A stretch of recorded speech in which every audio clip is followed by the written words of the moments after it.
Welcome everybody to the boards. This is the newest show on the channel with myself and Kirk Evans. It's the second week that we are doing this show after a successful first week covering the NBA. We definitely have a lot more games to work with for today's show, so we should have some great insight and analysis to provide. And of course, the James Harden trade happened this week. The Los Angeles Clippers are going to look completely different. The Philadelphia 76ers are going to look exactly the same, except we're going to have a bit more assurance as to the role of a player like Tyrese Maxey. So we're going to be talking Clippers.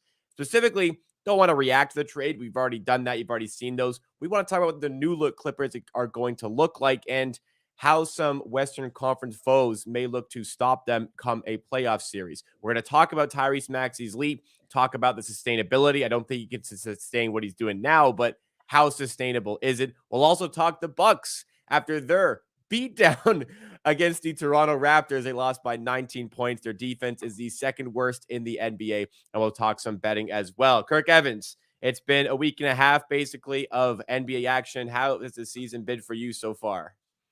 The season's been great. I don't know if I've seen the sun very much in the past week and a half, but grinding, but it's been fun. It's already a superstar trade a week and a half in.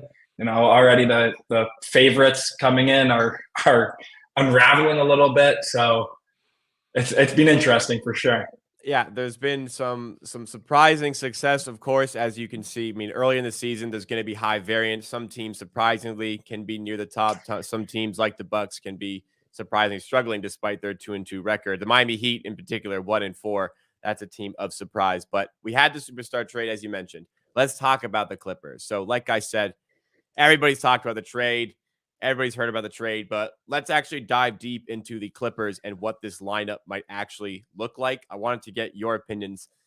Kind of first of all, what do you think is the best way to maximize Harden in terms of his role with this team? Obviously, like they're paying a lot. They're going to start him, but what does that on-court role look like playing next to Kawhi and PG? For sure. So I think they're going to and the Sixers kind of were the first team to do this, but now the Clippers are going to have to really even double down on making sure Harden is willing to take catch and shoot jumpers. He pretty much didn't do that at all for the first 10 years of his career. And I just don't think it's going to work if he has the ball in his hands, the entire game, dribbling the air out of the ball. Kawhi, PG are really good. Russ is being fine. And if Russ is playing with them, he's pretty much going to have to be on ball because he's the one real non-shooter of the group. And there's going to be plenty of space. So if he can, really up that catch and shoot game, get up a lot of threes, this offense is going to be very good, very good. But, if he's more classic Harden on the ball, taking a ton of step backs, I'm not quite sure that will elevate them to the level they want to be.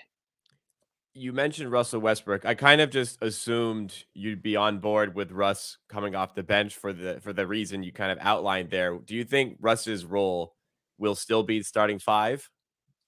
No, I think he'll probably come off the bench, but they're going to play together a lot. This team, who is going to start? Norm Powell. It's again a really good offensive lineup. Maybe Terrence Mann. They kept him in the trade. He hasn't played yet this season. Yeah, that makes sense. Yeah, he actually fits pretty well there as well. The starting lineup doesn't matter too much. They're going to play together a lot. Russ and James, they both like the ball. Russ's usage is way down this season, which is a good sign. I think it's going to be interesting to see how willing Harden is to kind of change his game. He changed his game in Brooklyn, became very much a facilitator, which he's an amazing passer. He was definitely a facilitator last year as well. But I think he's just got to be willing to be off ball more than he's been pretty much for the rest of his career. So where do you think those on-ball reps lie? Obviously, Kawhi wants the ball a lot. But Harden, I mean, really the Clippers have been lacking this pick-and-roll threat, this creator. They have an exceptional one in Harden. Like, don't get it twisted on Harden. This guy, I think, should have been an all-star last year, was an injury replacement if he returned Adam Silver's phone call, which didn't. I think he had a chance to make All-NBA. I didn't think he should have made it, but I think he was in the conversation for sure. Was top. I think he finished top 2 in assists in the league with Tyrese Halliburton. Not Tyrese, but nonetheless, an excellent playmaker out of the pick and roll with a pick and roll monster in Joel Embiid.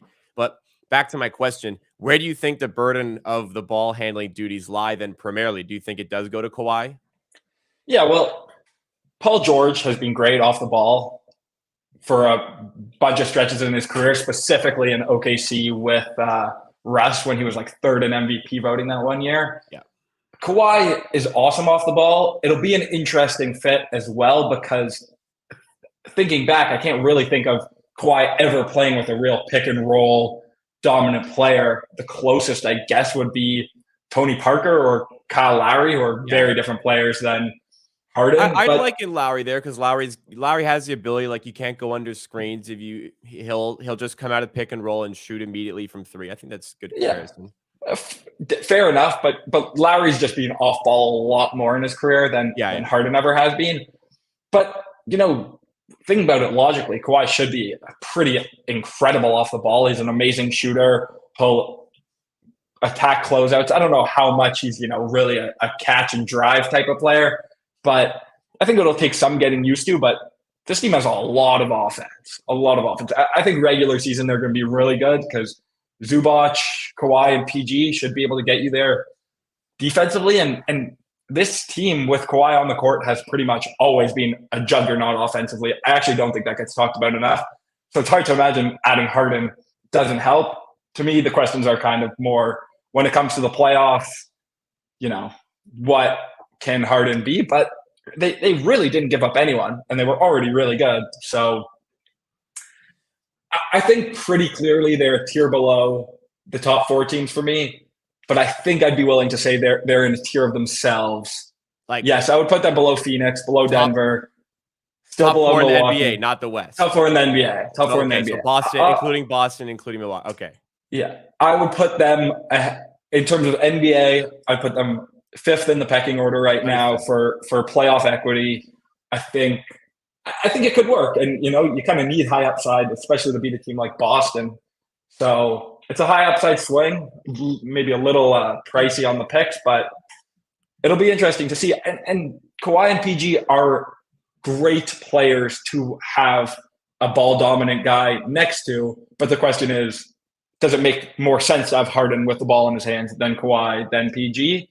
But if they can find a nice medium, I think it'll work quite well. Yeah, I agree there. In terms of sportsbook odds, LA Clippers are fifth. They are behind. They're behind the four teams that you mentioned there. Regardless if you think like they're better than Milwaukee in terms of like betting, Milwaukee have the easier road to the NBA Finals, so them and Boston have the shortest odds. So they're likeliest to win in that sense an NBA championship. So that's why the Clippers are positioned where they are there. We will discuss matchup wise, like how they can line up with Denver and Phoenix. I think that will be interesting. But another comment here from Phoenix. Harden will create some advantage off ball screens. Yeah, definitely going to see that. But as you were saying, he's got to play more off ball. So statistically, some of the catch and shoot numbers here. So last season with Philly, he took 1.8 catch and shoot threes a game. That's not a lot, but that's a lot for Harden because he didn't even take one catch and shoot three per game in his time with Houston. So yeah, exactly. I think that the fit, Harden's got all the ability in the world to fit next to Kawhi and PG, and this is perfect. Like PG, I think he'll be okay with being a bit more off ball, as you said he's done in the past. I like that point, playing with Russell Westbrook, where he was third in MVP voting. That definitely doesn't get talked about enough. PG season in OKC, but I know like you don't really have the answer to this, but is Harden going to play that role? Is Harden going to be okay playing this sort of role? That's the bigger question. I think I'd say 50-50. Like, I think it's possible. He has been willing to adapt. And yeah, they had Maxey last year, but it's not really like they had that much ball handling. Maxey's not so much of a pick and roll operator. Maybe he will be, no Harden. So we'll see. I think in the regular season, it's definitely going to work. And one other thing I'll add is I think that teams being more malleable is super important in the NBA and doesn't get talked about enough. They can play Zubac when they play a team like Denver. And they ran out that small ball last night against the Lakers. Like they had PJ Tucker at center playing his first game. I tweeted out last night, Westbrook, Harden, Kawhi, PG, Tucker as a lineup is, I don't know if Westbrook makes the most sense in that lineup, but it's kind of a hilarious version of that tiny Houston team from the bubble. Like those are interesting lineups against a team like Phoenix. That lineup could work very well. I think you got to go. A team like Golden State as well. You got to go Norm instead of Russ. I think in that lineup, Norm Powell, I agree. Very much underrated. Like this guy is just bona fide scorer. He just scores everything. Totally agree. Russ, as much as people hate on Russ, and I definitely was leading that bandwagon when he was on the Lakers. Russ still can really put pressure on the rim, which is super important in 5-out lineups. Like you need someone who can start the bend, and then once teams get scrambled, then you're kind of in, oh wow, we've got shooters everywhere, everything can happen. And then PJ Tucker, is PJ Tucker still good? I'm not sure. Like, is it feasible to have a guy in a lineup who shoots one time a game? Like he can hit corner threes. We'll get a lot of wide open corner threes here. But, he's so weird, isn't he? Like, there's something about a guy who can go 36 minutes, not score a single point, take one shot, and be best plus minus on the floor. Because in a lot of times with the Bucks, that was the case for him. So it was just like, what does he actually do? Well, clearly, you don't know by watching, but then you see, oh, they were better by a lot. Like this might be the most influential player from a plus minus standpoint, as much as plus minus isn't like the be all end all of statistics. It just keeps on following him. That's the thing. Yeah. I would say that's a little more the PJ Tucker of old. Like he didn't quite never shoot like he never shoots now, but I would say that it's a you don't want to play 36 minutes a game, but it'll probably help you a lot playing 18 minutes a game. I know Milwaukee's actually a really good comp because they had Brook Lopez in Milwaukee, they have Zubac in LA. They can go to a center when they need, but when they want to go small and really open it up, those lineups are going to be awesome. They're going to be so fun to watch. Yeah, PJ, like you said, he gives them the option. If they go big, Plumlee, Zubac, they're fine. They now can go small when it's necessary. And I don't think you want many Plumlee minutes in the playoffs. So also unlock that. No, you don't. You want Zubac, and Tucker gives you, again, the option. So we talk about the matchups. Let's quickly go through. You talked a bit about as well with the Suns, how they'd match up against the Clippers, but in particular the Nuggets. I see some difficulty on Denver's side in, like, you take the Clippers best 5, the Nuggets best 5. I can see some difficulties in the Nuggets navigating the defensive matchups. Like, obviously, Zubac is in there. That's easy against Jokic. Like, easy to say he's on Jokic. Not an easy matchup for Zubac, of course. But then how do you manage Kawhi, PG, Harden? Because you want to get KCP, maybe you want to get KCP on one of those guys. But then is Michael Porter Jr. having to defend like a PG in some of those lineups? What would you think is the best way for the Denver Nuggets to navigate defensive matchups there? Yeah, I think it's interesting. Well, I think the number one question is how dominant of a pick and roll ball handler Harden will be this year. Because I know I said they need to kind of take the ball out of his hands a little bit. Yeah. But against Denver specifically, if you can just spam the pick and roll against Jokic and he can't handle it, especially with the space, I think that's really Jokic is a limited defender in that his pick and roll coverage, he can only defend so much space. And I don't think in that playoff run last year, he really quite faced a team that could spread him out like this Clippers team. But yeah, it's interesting because you just have a lot of guys in Phoenix in LA now that you really have, it's a hard matchup, but I would say Murray on Harden would be totally fine. Gordon's a great matchup for Kawhi. I actually think Kawhi, for Kawhi matchups, Gordon's a great matchup. And then, Paul George, they maybe don't have the perfect guy, but Paul George also isn't quite a guy who I'm going to pick this one guy out and quite go at him. But yeah, I think that just kind of illustrates how many good offensive players the Clippers have. One thing that kind of popped into my mind when we were talking about that on the other side is would the Clippers be willing to put Harden on Jokic for possessions? Clearly, the best way we saw to defend Jokic was put a kind of burly post defender on him who's not the center, have the center play on Gordon, and just completely muck up the paint. Harden's a terrible defender in pretty much every respect, other than post defense. He's strong, he's smart, he's got really good hands. I just thought of it now, so I can't say I really believe it, but it would matchup wise, it would make sense and it would open up a lot of stuff for that. I just question a bit of durability there. Yeah, I think for that'd sure. be my concern, and I'd question foul trouble. I think they'd pick on that matchup. I don't know. For sure.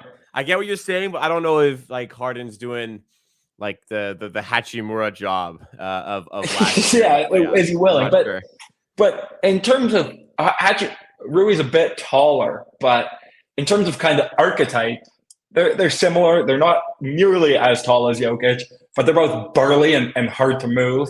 And Harden's a pest down there. He's like kind of like Lowry was, but obviously he's much taller than Lowry. And Harden's massive. He's a thick dude. So I kind of like the idea, but I'm not sure. And also Zubac, he's not quite the archetype of like the high flyer shot blocker who really could, give Jokic any trouble. That was kind of the only trouble we saw Jokic have was, Rui on Jokic and Davis kind of flying around. But I think that's the best idea of covering Jokic. This is a good point here from Jay Cullen. If the guy you're describing here is basically PJ Tucker, would PJ Tucker not just make sense unless? But can you play PJ Tucker and Zubac together? I don't think so. So you're okay. I understand. I don't think you can cover. I don't think you can go small and cover Jokic without another big on the floor. So PJ, maybe they'll try. PJ cannot play the 4. PJ has to be the 5 if he's playing for the Clippers. Okay, I agree. Maybe they go to that. It wouldn't shock me and go, you know what? PJ will fight and battle, but PJ would also foul out in about 6 minutes if he was covering Jokic with no center help.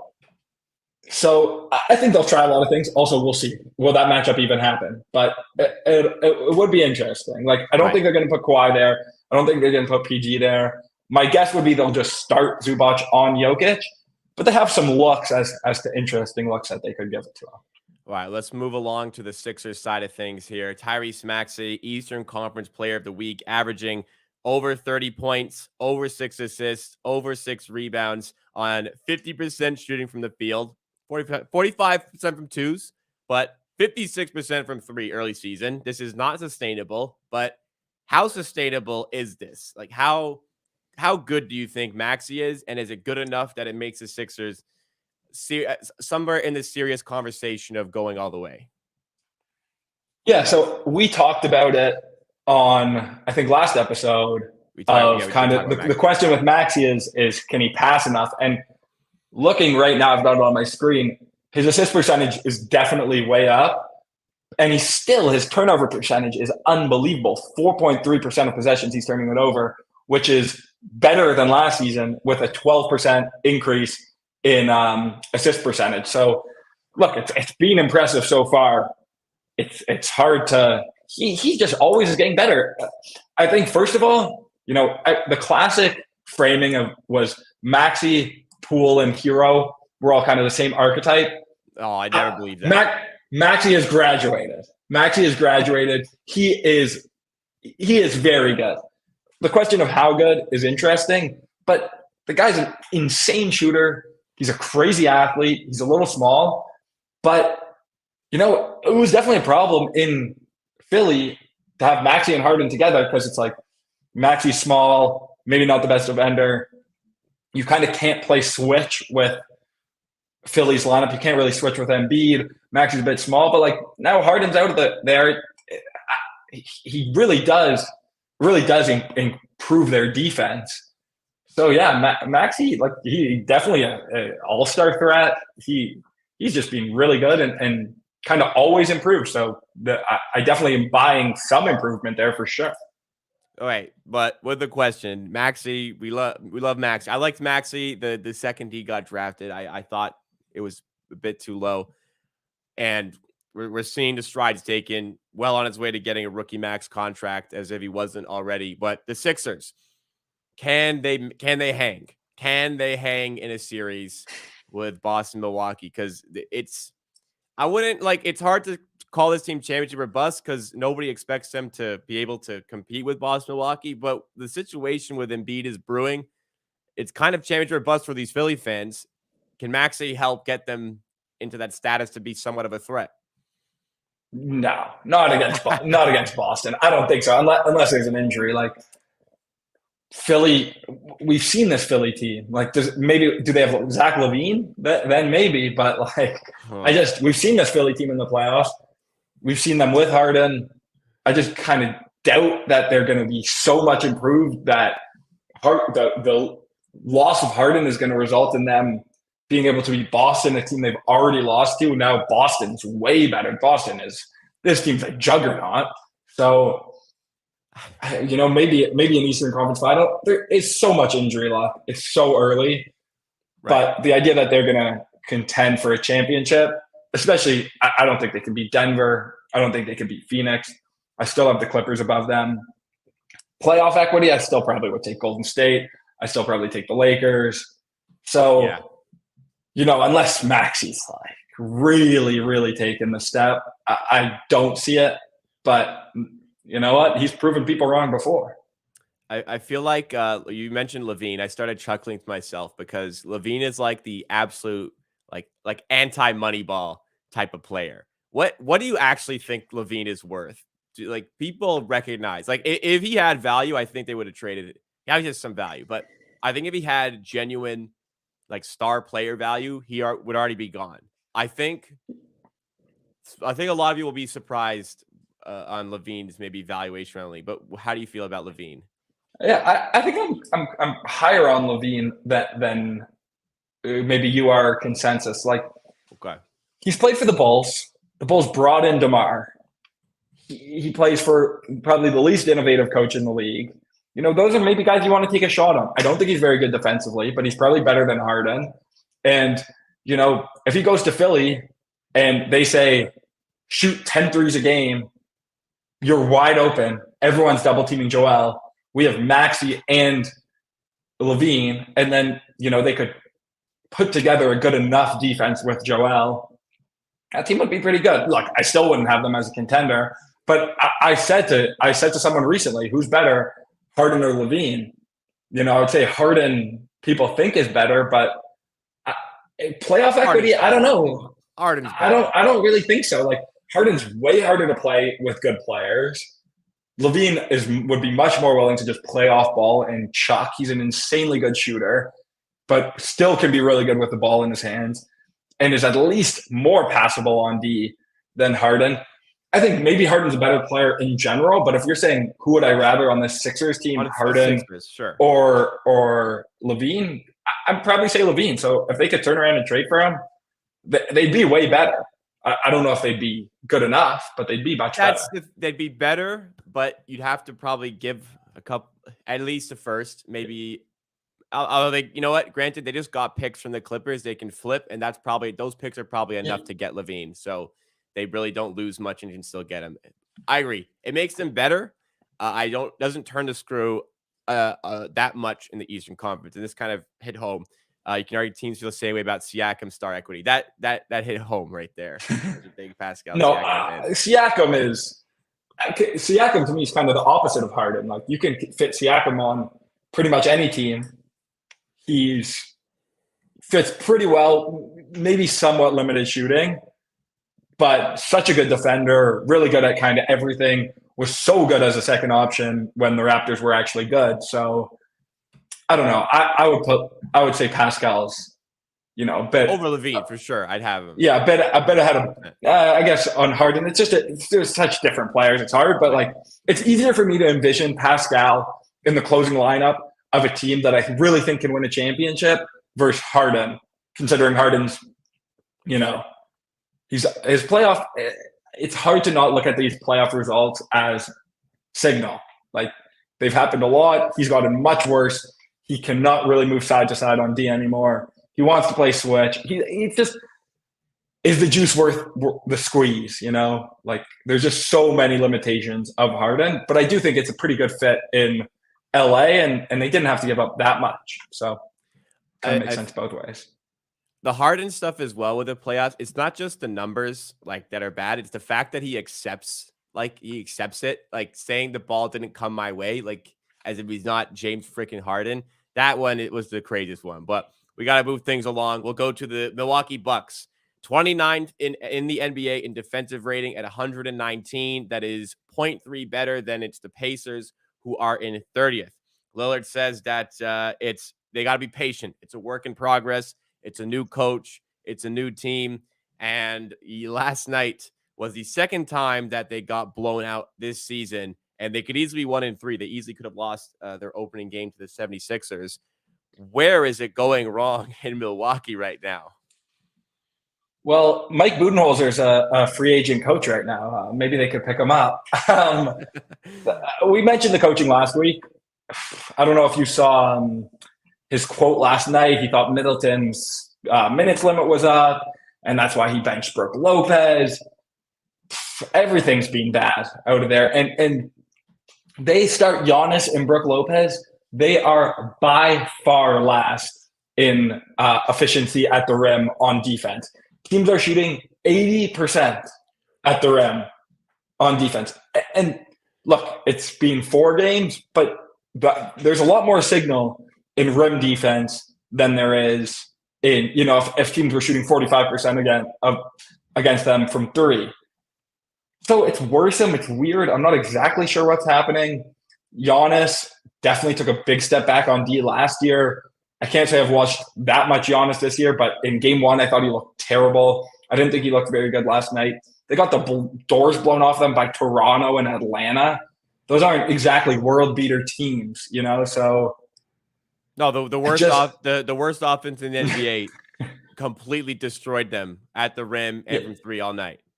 Yeah, so I honestly am not, I can't say I know for sure what's happening. I've definitely moved my prior slightly down on them. I took a lot on their win total under, obviously feeling pretty good about that. But look, they have Giannis, they have Lillard. Lillard's really good, and I still think actually maybe a bit underrated how good Lillard is. So I think they'll be fine. I think they'll figure it out. But the coaching, I don't really, Stotts left, in training camp. They talked about getting this more aggressive D.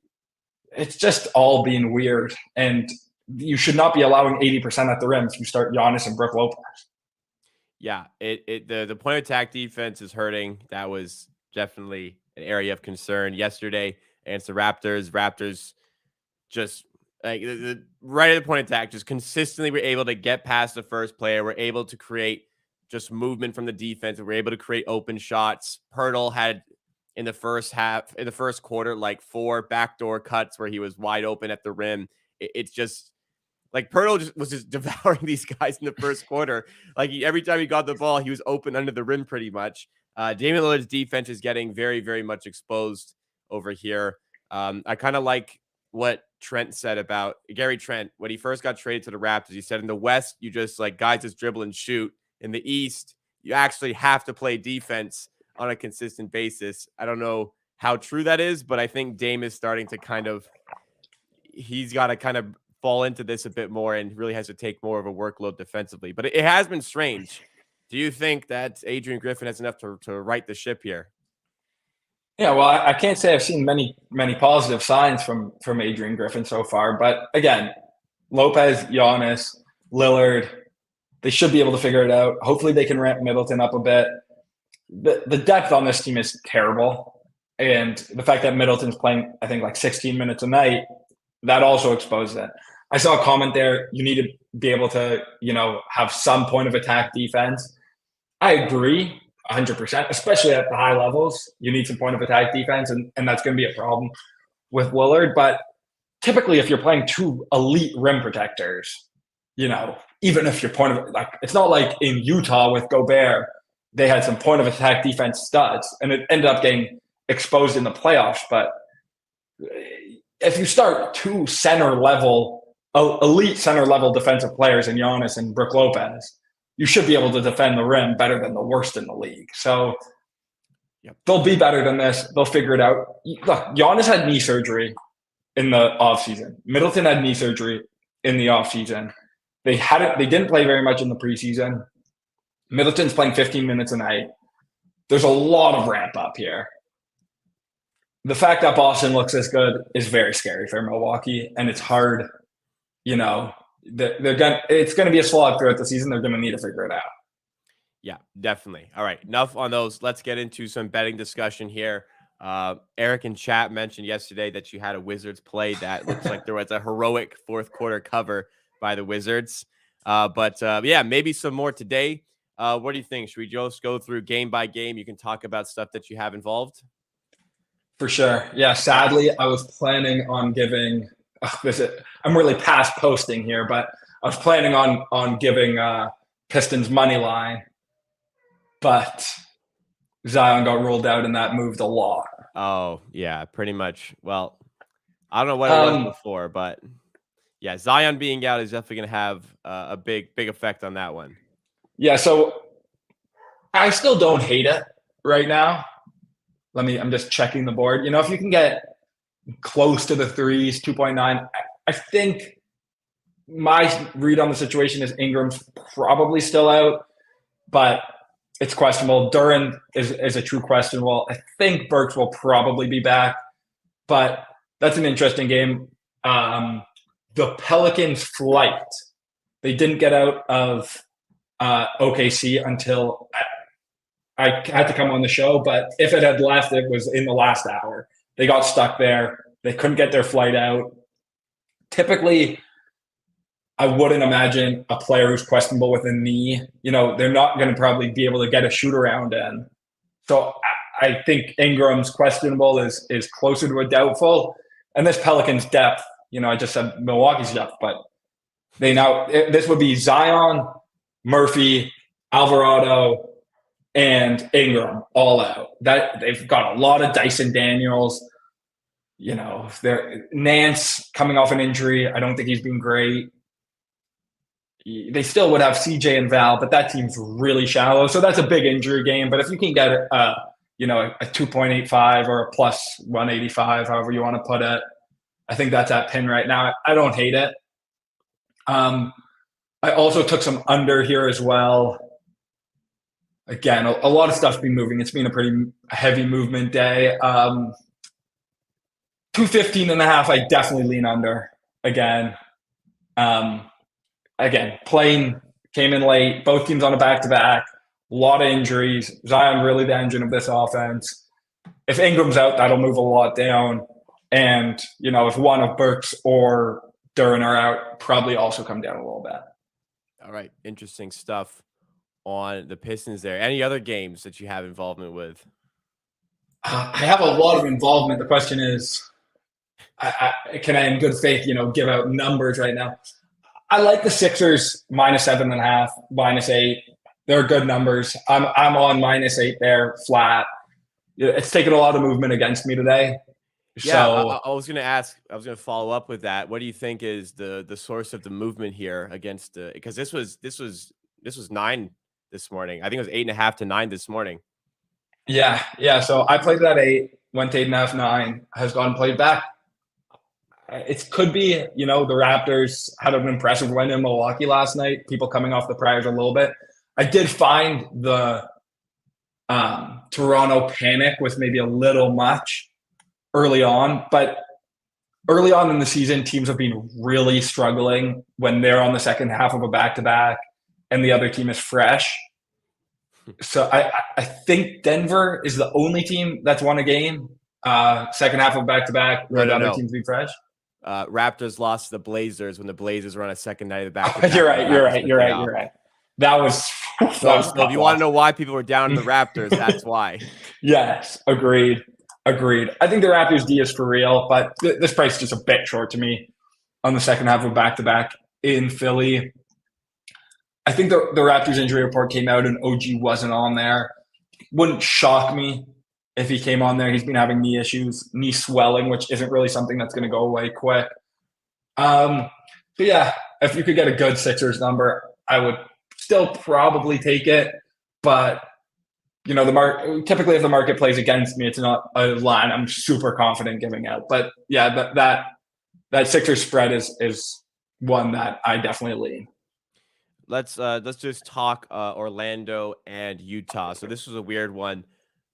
This morning I saw Utah as 1 point favorites here. It swung the other way. Obviously, it's marginal because it's the spread, can't be zero. So it swung the other way. Orlando is favored now by 1 point here. Where do you think this one goes? Why do you think we've seen the movement going towards Orlando here away from home?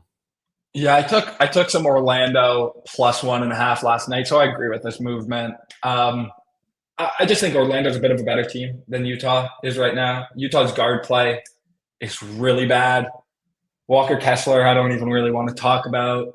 I think I might have cursed him. I don't know what happened. He's playing 20 minutes a night. Yeah. Has no defensive impact right now. I don't know. That future I'm starting to rip up. So yeah, I think Orlando is just a better team. They also, played LA, now going to Utah. It's a tough place to play, but this is right around where I think it should be. I played Orlando. I played some under.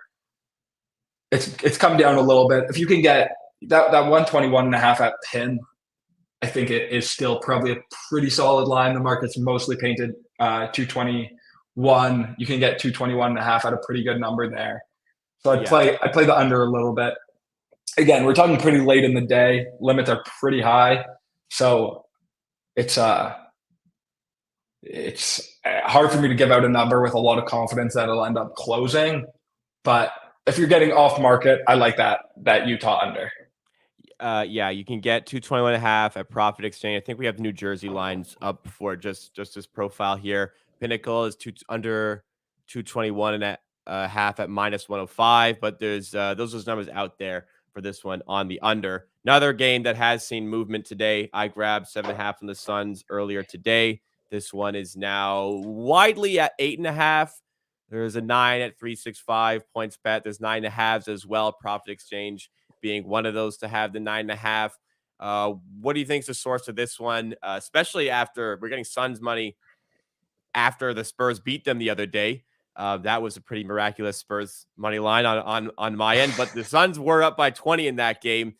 Well, what are your thoughts on this matchup? Yeah, I had Suns under 228.5 in that one. That last bucket made it 229, so it wasn't my favorite loss.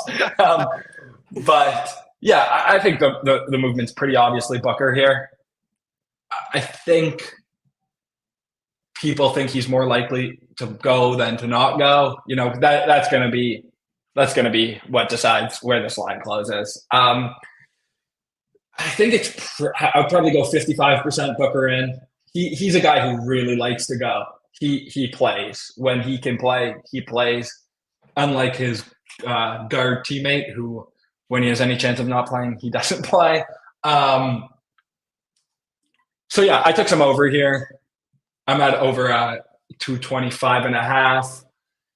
It's really a read on Booker. If you think he goes, the total will jump to probably 229. The spread will probably hit 10. So I think that's really a question. Ankle, he's got an ankle. You can play generally pretty quick on a sprained ankle. It's one that guys who can tough through it typically will tough through it. They had that bad loss. A bit of weirdness around the team. I could see Booker going. So I think that's probably the source of the steam. And I think that is really what's going to decide where this line closes, obviously. So if you could get it. They said he was targeting Tuesday, and then he didn't end up playing. And now it's Thursday. You could look at that as signal either way.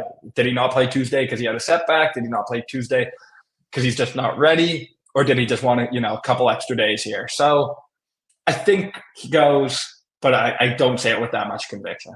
Right. Fair enough. Anything tomorrow you're going to be looking for? Have you done any work on tomorrow yet? Feel fine if you haven't. Just wondering. I've looked at the lines. Really only DK has everything. Yeah, DK Caesars is out. Nothing. They obviously did a pretty good job pricing. I'll probably be playing a few things. Still need to get into my numbers a little more, Right. but yeah, it's an interesting board. Also, some injury stuff. Shea got ruled out. I think Miami's fully healthy. I'll probably be looking if Gafford comes back. And then Brooklyn, who's playing for Brooklyn? I still think Claxton, Dinwiddie, and Cam Johnson are still out. So we'll see about that line. Yeah, I wouldn't give out any line tomorrow confidently. Still need to kind of dig through a little bit. But first day of the play-in, I will give this out, actually. The in-season tournament, you mean? Oh, did I say play-in? I do that a lot as well.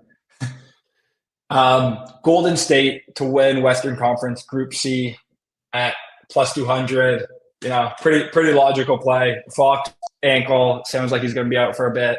Shea is out for tomorrow. That's just a huge swing. One game is a massive swing in this tournament. There's only 4 games. I think each team plays 4 games in their group. So OKC's a legitimate challenger for them. So if you can grab Golden State plus 200 to win their group. Golden State's look great. Draymond's back. They won last night. Sacramento now, no Fox. He might be out next game. They definitely get OKC, no Shea. If they win tomorrow, they're probably going to be favored to win the group by a pretty decent margin. So, yeah, give me Golden State plus 200 to win their group. All right. Interesting bet there. Anything from today that you want to lock in official tracking for the show, or is there nothing you can really say with utmost confidence? Nothing I can give. I haven't done any props today. So yeah, that Golden State plus 200 is really the only one I could run and say, bet this number. Any book in particular you could say specifically hanging that one? I think Caesars and FanDuel have the plus 195 at FanDuel is good. It was plus 200 at Caesars. Before I played it, I don't know if it's still that same number, but I'm seeing it on my screen. That's still that same number. So yeah, that's what I'll give at. All right, great stuff. Well, there you have it for today. One more question here, just responding to some of the comments here. But somebody asked, RW fan asked, name and recognize from my channel, what would the Raptors record need to be for them to start going to trade guys? When would they have to make the determination at the earliest? I generally don't think there's so you're asking me. I don't think there's any record, good or bad, that should swing the fact that they need to trade some guys with 3 key players becoming free agents. Siakam, Anunoby, and Gary Trent are on expiring contracts. So for me, no matter how good or bad you are, you should probably look to try and make a change, unless you're outrageously high up in the East, which is very unlikely. I think that the floor. The spectrum goes a lot more towards the floor than it does the top of the East. So, geez, for them, I don't even know how to answer this, because they could be 500. I'd say you should trade guys. They could be 10 games under 500 in January, and I say you should trade guys. They could be 10 games above 500. So that you still might want to consider flipping somebody and just cashing in on the value while they're really high right now. Any thoughts on the Raptors? Yeah, so I think this is one where you have to analyze, what you think should happen versus what you think they're going to do. I'm 100% with you. They should have traded Fred. They should have traded Kyle. They should have traded OG this summer. They should have traded Pascal this summer. They should have traded all of that. Pascal, I pushed back because I think he'll re-sign, and I don't think that the Hawks offer was good enough. Fair. OG though, I do not believe is going to stay. Yes. I'm totally with you. So, look, they haven't really been super willing to trade anyone. They traded. Look, teams don't like getting embarrassed, and they have a top 6 protected pick out there, and they're not going to be bad enough that they're going to feel confident that pick's going to convey. So, maybe they trade OG, but I think it's going to be in a while, and I don't even know if it's going to happen. So. We'll see. I definitely don't have a record number, but I think if they're battling around 500, they're probably not going to trade anyone. OG definitely the one who's most likely, but yeah, we'll see. I would be very surprised if they traded Pascal midseason. I'd be surprised they traded OG. I think the most likely to me is Trent. They get Trent. They get 1 first for Trent. Give him a contender wants bit of spacing, scoring off the bench, even though he hasn't done either of those things this season for the Raptors off the bench. I think a contender maybe takes a flyer there, or Yeah. like Do like you a think close Trent to a gets a contender. first? Maybe a heavily protected. I don't know if Jeez, his value is quite there yet. right now it's certainly not there, but I think you're getting a bad first. Like you're getting a team. Like I'm thinking a team that's like fifth in the West, who's just needs a bit of a scoring boost, is the type of team that would trade for him, and that's not going to be a great first. It's going to be like low 20s. I think he's good enough to. Oh, geez, I don't know. Now you got me thinking. I'm Like, not. I'm honestly would not a sure. team trade like a 21st overall pick for half a season of Gary Trent? And then the opportunity to pay him, geez, I don't know. Maybe you're It right. depends on how well he plays. Honestly, I'm really not It's sure. true. So I'll Yeah. say, 500. If they're around 500, they'll probably think they can like go on a run, and they won't Yeah. trade anybody. They were If 500 they're last year. They are under 500 and traded for Purtle. they're about So 5 games under. They'd have to be near the basement, and I just don't think that's going to happen. I don't think there's yeah, a reality where they really push for trades like this. That's I the agree. situation in Toronto. It's crazy. Thoughts on Grady so far? Last thing we'll do. He's doing the right things, making the right plays. Just the shots aren't falling. Yeah, he played a bunch last night. I think that was the most he's played in a game. The Raptors need him to be at least half decent with how little shooting they have and how little guard play. Malachi Flynn, we gotta do something about Malachi Flynn. But Grady, he's been nothing to write home about, but nothing to be worried about either. Just kind of par for the course for the what was he 13th overall pick? Yes. So yeah, right around what you'd expect. He is getting switched on a lot defensively. I don't think he's looked like Eric, you're saying it as well. I don't think he's not he's holding his own. We don't expect the world out of him defensively. He's getting they're trying to pick on him, but he hasn't looked like just a black hole out there. Yeah, he's also a skinny rookie guard, so he's going to be, far from a stopper to start. That wouldn't be how his offensive game looks is really what I'm going to be looking at. Of course. I agree. Sure. The 1 of 8 from 3, I think he was yesterday. Not a good showing, but like the decision making is there. He's making the right choices. He's using his threat really well. Like I always say, like I don't really care. I care about efficiency, but I also care how much does the defense care about the player. So if you're going 31% from 3, but nobody will defend you there, that's a lot less valuable than maybe somebody who's not scoring as efficiently in other spots, but at least they're going to go defend him and space the floor for other guys. So like they care about Grady Dick. That's an important part of this. Yeah, he's got to have legitimate volume from 3, be able to get them up, which I'm pretty confident he will. I agree. Was high on him pre-draft, still am high on him, but it'll take time as it is for a lot of rookies. But that's enough from us today. We go live here every Thursday, same day at 2:30 p.m. Eastern time. But for more NBA coverage, myself and Pips NBA go live every weekday morning at 11:30 a.m. Eastern time. So make sure you're subscribed to the channel. Drop a like if you guys did enjoy. And myself and Kirk Evans will be back next week. I'll be back tomorrow morning. We'll see you guys very soon.